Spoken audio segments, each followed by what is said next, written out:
अस्सलाम वालेकुम viewers, welcome to my channel. जैसा कि मैंने आपको कहा था कि 9-10 इस्लामियात जो है उनकी प्रेजेंटेशन जो है पेपर पैटर्न, यानी कि जिस तरह आपने पेपर अटैम्प्ट करना है उसकी प्रेजेंटेशन जो है वो मैं आपको दिखाऊंगी। तो आज मैंने आपके लिए इसके लिए वीडियो बनाई है।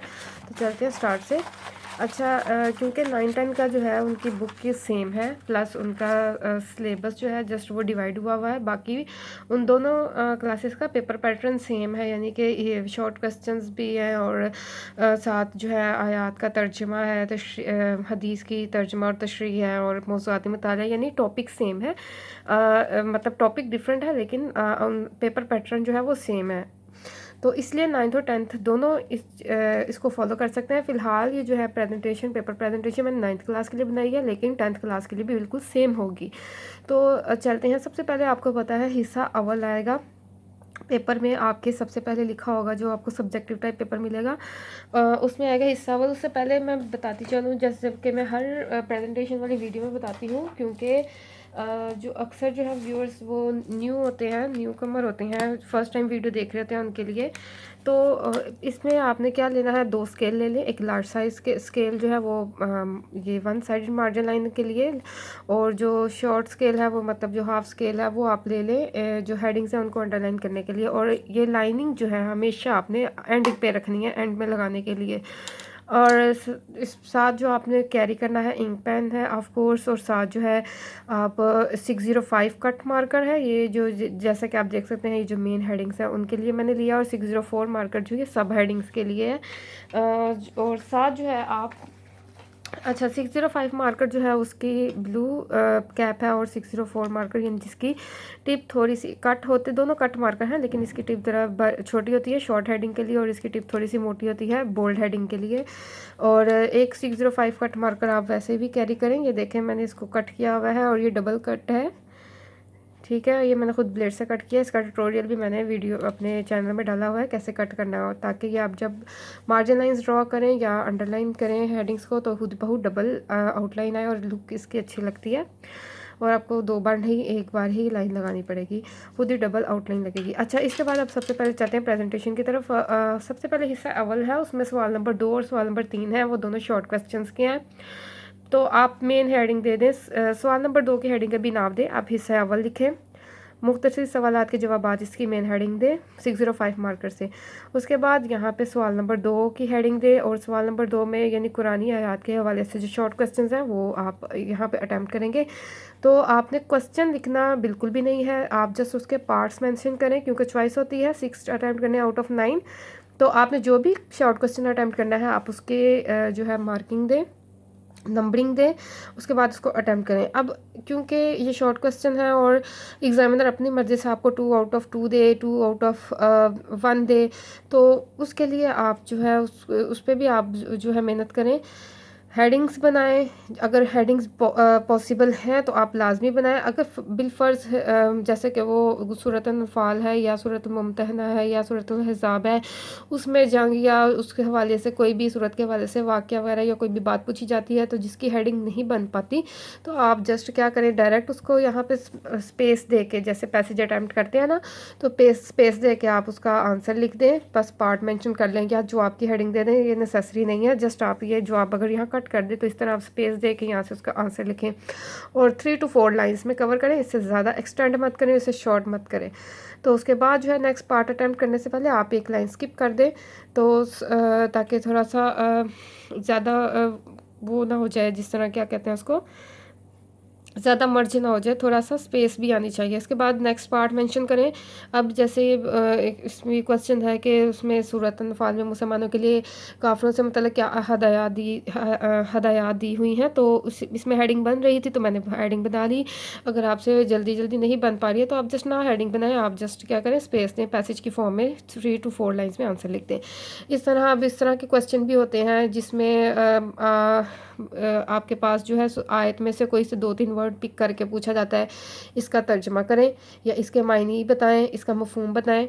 तो उसको आपने कैसे अटेम्प्ट करना है, 9th 10th दोनों में इस तरह के क्वेश्चन होता है, तो मायने लिखें या अगर मफ़हूम पूछा हुआ तो मफ़हूम की हेडिंग दें, या अगर तर्जमा पूछा हुआ जस्ट तर्जमा की हेडिंग दें और उसका आंसर लिखिए। आप क्योंकि मायने पूछे हैं तो आपने उसको एक्सप्लेन करना है, तो आप इन्वर्टेड को मैं पहले उसके मतलब डायरेक्ट वर्ड टू वर्ड तर्जमा उसका बताएं, उसके बाद उसको एक्सप्लेन करें कि इससे मुतल्लिक क्या हिकमत है, क्या बात है इसके पीछे छुपी हुई, उसका मफ़हूम लिखें। और अगर जस्ट तर्जमा पूछा तो जस्ट आप तर्जमा की हेडिंग दे के उसको इन्वर्टेड कोमा में लिख दें। इसके बाद नेक्स्ट चलते हैं। इसके बाद कुछ इस तरह के भी सवाल आते हैं कि जहाज़ से मतलब कोई कुरानी आयत का तर्जमा लिखें, या रोज़े से मतलब कोई कुरानी आयत या कोई हदीस लिखें। इस टाइप के जो क्वेश्चन होते हैं तो आप उसकी हेडिंग इस तरह दे सकते हैं, जहाद यानी जो भी टॉपिक है उसके बाद कुरानी आयत का तर्जमा, ठीक है। उसके बाद तर्जमा है तो उसको जैसे डेफिनेशन लिखते हैं ना आप, थोड़ी सी स्पेस इधर से भी छोड़िए इधर से भी छोड़िए, इन्वर्टेड कोमा में इसको लिख दिया। आप देखें बिल्कुल भी बुरा नहीं लग रहा है, बल्कि बहुत अच्छा सा लिखा हुआ लग रहा है। और अगर ज़्यादा लेंथी तर्जमा है फिर आप जो है स्पेस कम देना, और अगर शॉर्ट तर्जमा है मतलब कि एक लाइन का है तो आप जस्ट उसको बिल्कुल सेंटर में करें, हाफ ऊपर और हाफ नीचे। इसके बाद फिर इसी तरह आपने हेडिंग देनी। अब ये इस तरह के जो क्वेश्चन है जिसमें आपको ये वर्ड बताया होता है कि कुरानी आयत का कि इसका तर्जुमा लिखना है, जस्ट आप अगर आप उसे अरबी में लिखना चाहते हैं, अगर आपकी अरबी अच्छी है तो आप उसे लिखें, और अगर आपकी अरबी इतनी अच्छी नहीं है तो आप उसे सिंपल लिख के ऊपर वो जो उसके पेश ज़रब वगैरह वो आप ना लगाएं, जस्ट आप सिंपल अरबी लिख लें और उसके बाद उसका तर्जुमा लिख दें। अगर ये भी स्किप करना चाहते हैं तो कोई मसला नहीं, जैसे मैंने आपको पीछे बताया था कि तर्जुमा या मायनी या उसकी हेडिंग दें और उसके बाद उसका इन्वर्टेड कॉमा में तर्जुमा कर दें। इसके बाद जो है जब जैसे ही आपका शॉर्ट क्वेश्चन सवाल नंबर 2 कंप्लीट हो जाए आप उसको एक लाइन लगा लें। ये भी आपने स्पेस छोड़ देनी और एंड में लगानी है लाइनिंग सारी।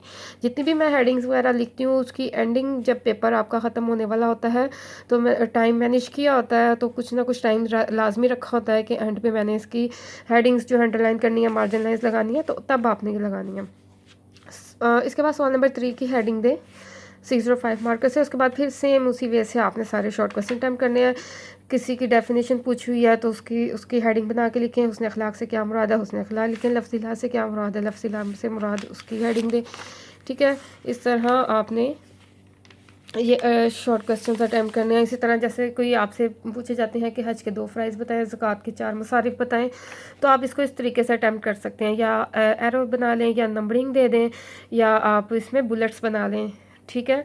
इसके बाद किसी आयत का या हदीस का तर्जमा पूछे हैं तो आप तर्जमा की हेडिंग दें, और उसके बाद जिससे देखें अब इसका तर्जमा शॉर्ट था तो मैंने इसको देखे किस तरह लिखा है और इतना प्यारा लग रहा है इस तरह भी। इसके बाद जो है जैसे ही आपका एक सेक्शन कंप्लीट हो जाता है आप लॉन्ग लाइन छोड़ दें, यानी एक स्पेस छोड़ दें कि आपने एंड में इस पर लाइन लगानी है, या आप साथ ही लगा दें कि आपको याद भूल ना जाए बाद में। इसके बाद हिस्सा 2 में अटैम्प्ट करें। अगर फ़र्ज़ करें अगर एंड में 2-3 लाइंस रहती हैं तो आप नेक्स्ट पेज में जो है वो स्टार्ट करें हिस्सा 2, यहाँ पे एंडिंग लाइन लगा के आप क्रॉस कर दें। और अगर ये जैसे हाफ पेज जो है वो रह गया है तो फिर आपको नेक्स्ट पेज पे जाने की ज़रूरत नहीं है, पेज वेस्ट नहीं करना, आप यहीं पे हिस्सा 2 की हेडिंग दें। हिस्सा 2 में अब सवाल नंबर 4, 5, 6 हैं, तो आप सबसे पहले सवाल नंबर 4 की हेडिंग दें, इसी को अटैम्प्ट करें पहले। अच्छा, अब ये जो है इसमें कुरानी आयत का तर्जुमा आपने करना होता है। आपको 3 आयत दी होती हैं, उनमें से आपने 2 चूज़ करनी होती हैं और उसका तर्जुमा करना होता है। तो क्योंकि इसके मार्क्स ज़्यादा हैं, 4 नंबर का ये तर्जुमा होता है, आपने बहुत ध्यान से इसे करना है वर्ड टू वर्ड। तो इसके मैं 2 तरीके बताऊंगी, फ़िलहाल अभी इस तरीके को देखें जो सब बच्चों के लिए, एवरेज, इंटेलिजेंट, हार्ड वर्किंग सब बच्चों के लिए। तो कुरानी आयत का तर्जुमा की हेडिंग दें। उसके बाद अलिफ अटैम्प्ट कर रहे हैं, बे अटैम्प्ट कर रहे हैं, जीम, जो भी आप उसका पार्ट मेंशन करें। उसके बाद तर्जुमा की हेडिंग दें और इन्वर्टेड कोमा में देखें उसको इस तरह ट्रांसलेट कर लें कि लिखा हुआ प्यारा लगे, और एग्जामिनर जो है आपको 4 आउट ऑफ 4 मार्क्स ही दे, कहीं से भी आपकी कटिंग ना हो पाए मार्क्स की। इसके बाद जब जीम पार्ट या बे पार्ट अटैम्प्ट करना उसकी हेडिंग दी, और उसके बाद तर्जुमा, उसके बाद उसकी हेडिंग उसकी ट्रांसलेशन कर दी। इसके बाद जो है सवाल नंबर 5 ये एंडिंग लाइन हो गई। सवाल नंबर 5 हदीस है, उसका तर्जुमा तशरीह करनी है, तर्जुमा दें, हेडिंग, तर्जुमा करें, उसके बाद तशरीह इसका आप तर्जुमा भी इस फॉर्म में कर सकते हैं जैसे इस फॉर्म में तर्जुमा हदीस का। तो इसके बाद तशरीह की हेडिंग दें, क्योंकि जस्ट 2 मार्क्स की है तशरीह तो इतनी एनफ है इसकी एक्सप्लेनेशन। 2 पैसेज जो है आप उसकी तशरीह कर दें, उसमें 1 या 2 से ज़्यादा रेफरेंस ऐड कर दें, कोई शेर वगैरह ऐड कर ले, हदीस या कोई और कुरानी आयत या तर्जुमा। इसके बाद चलते हैं नेक्स्ट है हमारा लॉन्ग क्वेश्चन आ जाता है, सवाल नंबर 5। ये देखें, हदीस का तर्जुमा और तशरीह है। मैंने इसमें एक हदीस ऐड की है और इसके बाद साथ एक शेर कोट किया, तो इतनी तशरीह एनफ है और बेस्ट है। इसके बाद सवाल नंबर 6 है जो लॉन्ग क्वेश्चन में आता है, मौज़ूआती मुतालिया। ये क्वेश्चन था कुरान मजीद का तारुफ और फ़ज़ाइल लिखें। ये काफ़ी लॉन्ग चला गया था। अगर खाली तारुफ आता है या फ़ज़ाइल आता है, फिर उसको आपने वेल एक्सप्लेन करना है।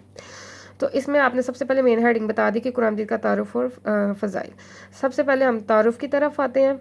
तारुफ की मेन हेडिंग दी, इसके बाद आपने इसकी जो है वो इंट्रोडक्शन दिया। अब आपने ये काफ़ी बच्चे जो है वो टेक्स्ट बुक को फॉलो करते हैं, वो अच्छी बात है, और लेकिन टेक्स्ट बुक का ये फॉल्ट होता है कि उसमें हेडिंग्स नहीं दी होती, जस्ट पैसेजेस की फॉर्म में आंसर लिखे होते हैं। तो मैं आप लोगों को ये सजेस्ट करूँगी कि आप इस्लामियात या पाक स्टडी जो है इनकी गाइड बुक लिया करें, वहाँ से आप जो है वो प्रिपेयर करें। वहाँ पे उन्होंने आपको हेडिंग्स दी होती हैं, हेडिंग्स बना के दी होती हैं। उसी पैसेज में से जो जो हेडिंग बनती है उन्होंने उसके अकॉर्डिंग उसको एक्सप्लेन किया होता है। आप चाहे उसको शॉर्ट कर लिया करें, लेकिन हेडिंग्स की फॉर्म में लिखा करें, ताकि पेपर नज़र आते ही सामने पढ़ते एग्जामिनर को हेडिंग्स नज़र आ जाए किसने क्या इसमें एक्सप्लेन किया। अगर आप खाली एक पैसेज की फॉर्म में फुल पेज फिल कर दें तो एकदम नज़र पढ़ने से कुछ भी अंदाज़ा नहीं होता कि इस बच्चे ने इस पैसेज में क्या लिखा है, खुद से लिखा है या वाकई बुक का फॉलो किया है। यानी कि उससे फिर में पढ़ना पड़ता है, और अक्सर काफ़ी एग्जामिनर जो है वो रीड ही नहीं करते हैं, जस्ट टिक क्रॉस की तरह करते हैं। अब क्योंकि हेडिंग्स होंगी तो एग्जामिनर पर डायरेक्ट उसकी नज़र पड़ेगी, उससे पता लगेगा बच्चे ने इसमें हर पॉइंट को डिस्कस किया है। तो आप हेडिंग्स लाजमी दिया करें। अब इसमें देखें तारुफ में इसका बताया हुआ इसका दामी हदायत का ज़रिया है। अब जो भी हेडिंग बनाए उसमें कुछ कोशिश करें कुछ ना कुछ रेफरेंस कोट करें, कोई कुरानी आयत, कोई तर्जमा, कोई हदीस, ठीक है। इस तरह कुरान मजीद के मौज़ूआत, कुरान मजीद एक मौज़ा। अब क्योंकि इसमें दोनों चीज़ें बतानी थी, तारुफ और फ़ज़ाइल, इसलिए तारुफ को मैंने इतना डिटेल में नहीं लिखा, ठीक है। इस तरह आपने हेडिंग बनानी है और एक पैसेज की फॉर्म में इसको एक्सप्लेन करना है। इसके बाद कुरान मजीद के फ़ज़ाइल हैं, इसको भी देख लें आपने कैसे अटैम्प्ट करना है। इसकी मेन हेडिंग दी कुरान मजीद के फ़ज़ाइल, इसके बाद सच्ची किताब है, और इस तरह इसमें रेफरेंस देखें मैंने कैसे कोट किए हैं। अल कुरान तर्जुमा, ठीक है, अगर कुरानियत का रेफरेंस दे रहे हैं। अल हदीस तर्जुमा, अगर हदीस का रेफरेंस दे रहे हैं, ठीक है। और अगर शेर वगैरह, अब एक तरीका ये भी है, अगर आपको अरबी आती है, आप हाफिज़ हैं या आपको लिखना आता है अरबिक में, अगर आप ज़ेर ज़बर ना भी डालें तो उस तरह लिख के भी आप अल कुरान और कुरानी आयत लिखी, उसका तर्जुमा लिख दिया। और अगर आपको पता है कि शायद का किस सूरत का रेफरेंस है तो आप सूरत का रेफरेंस भी दें, अल बकरा, अल अहज़ाब, ठीक है। इसके बाद इस तरह आप सारी हेडिंग्स बनाएं और उसमें कोई भी पॉइंट जो है वो हाईलाइट करने वाला है, आप उसको मार्कर से लिखें, ठीक है। और ये देखें यहाँ पे मैंने इसको एंड कर दिया। एंड पे कोई ना कोई रेफरेंस डाल के एंड करें, ताकि एंडिंग जब आए तो एग्जामिनर रेफरेंस आपका देखे और आपको मार्क्स जो है फुल देने की कोशिश करें, कहीं से कटिंग ना हो आपके मार्क्स की। इसके बाद मैंने कायदे आज़म का शेर, इल्लामा इकबाल का शेर ऐड किया, तो इल्लामा इकबाल का नीचे रेफरेंस लिख दिया, इल्लामा इकबाल, ठीक है। इसके बाद ये जो है मैंने एक पैटर्न बनाया है कि अगर वो बच्चे जिनकी स्पीड भी अच्छी है, दूसरा वो ब्रिलियंट हैं और टॉपर्स हैं और अच्छे मार्क्स गेन करना चाहते हैं, ये सिर्फ उनके लिए है। मतलब अब काफ़ी बच्चे इस पे भी एतराज़ करेंगे कि पेपर में इतना टाइम नहीं होता, हम इस तरह कैसे करेंगे। तो मैं बिल्कुल भी आपको सजेस्ट नहीं करूँगी कि आप इस वे से अटैम्प्ट करें, क्योंकि जस्ट तर्जमा करने को कहा है, लेकिन क्योंकि मार्क्स इसके 4 हैं, ताकि आपको कोशिश होनी चाहिए कि आपके एग्जामिनर को कहीं से भी मौका ना मिले आपके मार्क्स रिजेक्ट करने का। आप उसे बताएं कि मुझे वर्ड टू वर्ड तर्जमा भी आता है और पूरी आयत का तर्जमा भी आता है, उसे अच्छी तरह एक्सप्लेन करें। और मैं अपनी बात करूँ तो मैं भी जब मैट्रिक में थी 9th-10th में, तो मैंने भी ऐसे ही कुरानी आयत का तर्जुमा इस तरह अटैम्प्ट किया था। तो ये कोई मुश्किल बात नहीं है, लेकिन आप ये ज़रूर गलती मत करें कि डायरेक्ट पेपर में बैठें और इस तरह लिखना शुरू कर दें, तो इस तरह काफ़ी रफनेस भी आएगी जब तक आपकी पहले प्रैक्टिस नहीं है, ठीक है। इस तरह डिवाइड करना भी मुश्किल चीज़ है। अगर आप पहले इसको प्रैक्टिस करके जाएं, अपने टेस्ट वगैरह जो क्लास में होते हैं, पेपर में होते हैं, स्कूल लेवल में, तो उसमें इस तरह लिखें, इस तरह अटैम्प्ट करें, ताकि आपकी प्रैक्टिस अच्छा हो। अपनी होमवर्क में इस तरह करें, आपकी खुद बहुत प्रैक्टिस बेस्ट होगी, तो आप जब एग्ज़ाम में बैठेंगे तो इस तरह करना आपके लिए कोई मुश्किल बात नहीं होगी।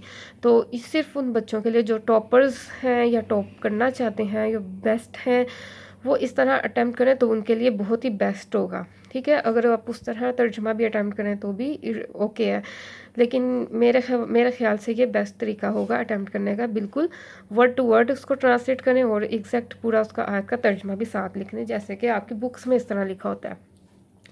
वीडियो पसंद आई हो तो ज़रूर लाइक और शेयर करें। अब काफ़ी बच्चे जो हैं हर वीडियो पे कोई ना कोई ये इतराज़ करता है कि इस तरह पेपर में हम लिखने बैठेंगे हमारा पेपर कंप्लीट नहीं होगा, ये प्रेजेंटेशन। तो मैं ये मैसेज देना चाहती हूँ, वो बच्चे जिनकी स्पीड स्लो है और एग्ज़ाम भी करीब है, वो यकीनन इस तरह जल्दी नहीं अटैम्प्ट कर पाएंगे, या जिनकी इस मार्कर यूज़ करने की प्रैक्टिस नहीं है, उनके लिए ये है कि आप कम से कम मेथड को फॉलो कर लें। आप एग्जैक्ट जो है प्रेजेंटेशन चाहे ना पिक करें, आप कुछ ना कुछ पॉइंट तो पिक करें कि हमने हेडिंग्स देनी है शॉर्ट क्वेश्चन में, हमने लॉन्ग क्वेश्चन में हेडिंग दे के लिखना है, हमने जो है किस तरह हदीस और का तर्जमा तशरीह और कुरानी आयत का तर्जमा लिखना है। कम से कम वो चीज़ें तो पिक करें ताकि आपका पेपर कम से कम लिखा हुआ प्यारा लगे, एग्जामिनर देख के कंफ्यूज ना हो कि इसका सवाल जो है कहाँ से शुरू हो रहा है, कहाँ पे एंड हो रहा है। काफ़ी बच्चे बिल्कुल भी अवेयर नहीं होते प्रेजेंटेशन के मामले में, वो सवाल भी लिख रहे होते हैं फिर उसका जवाब लिख रहे होते हैं, सवाल जवाब भी। ये उनके लिए तो ये चीज़ जो है वो उन्हें ज़रूर फॉलो करनी चाहिए।